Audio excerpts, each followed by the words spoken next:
My dear brothers and sisters, Jesus and his disciples were headed to Jerusalem for Passover. Soon, Jesus would undergo his passion. At this point, the disciples were enjoyed because everything was going well. Jesus was attracting huge crowd.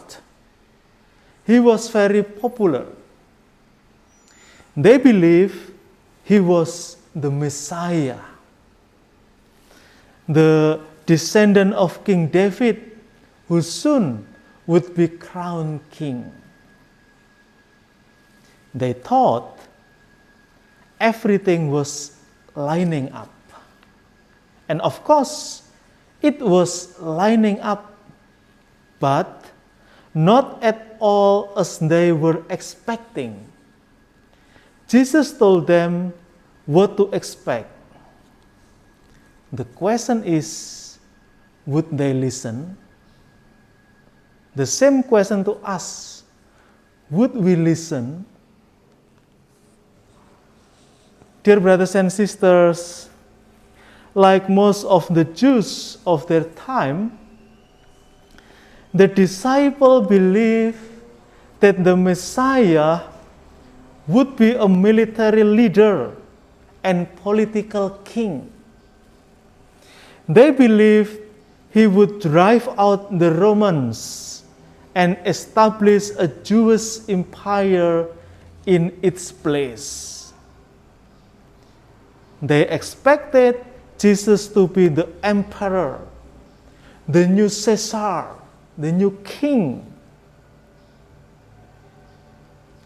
Perhaps blinded by their expectation of grandeur, they heard Jesus' word but didn't understand their meaning. In our own spiritual life, our expectation and misperceptions can block us from embracing his kingdom. It seemed that James and John were among those people, were amongst the most ambitious of the disciples.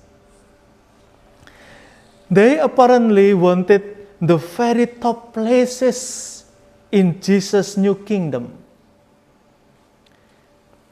Dear brothers and sisters, we should remember that this gospel encounter took place after Peter's confession of faith, when Jesus named him the head of the apostles.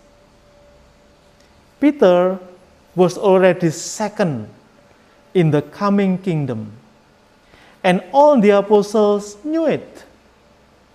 Furthermore, Peter was probably James and John's closest friend. Among the apostles, they known him all their life. Still, it seemed that the glory of the top position in the kingdom was so attractive to them that they were willing to risk the ire of their fellow apostles.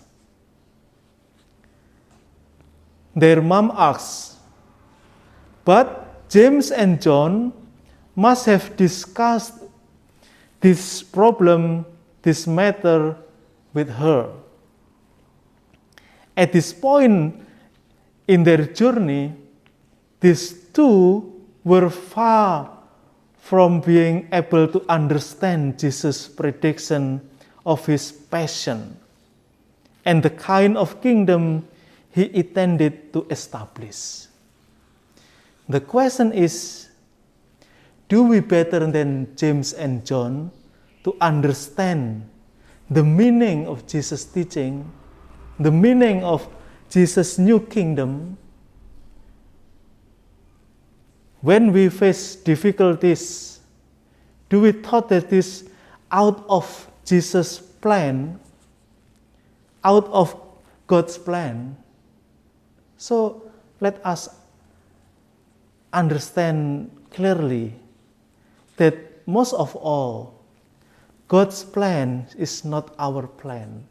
To understand His teaching is to follow slowly, ponderate every word of Jesus in our heart. Try to understand from within, to understand that is not our, but Him. Hopefully, we will better have understanding than James and John. Amen.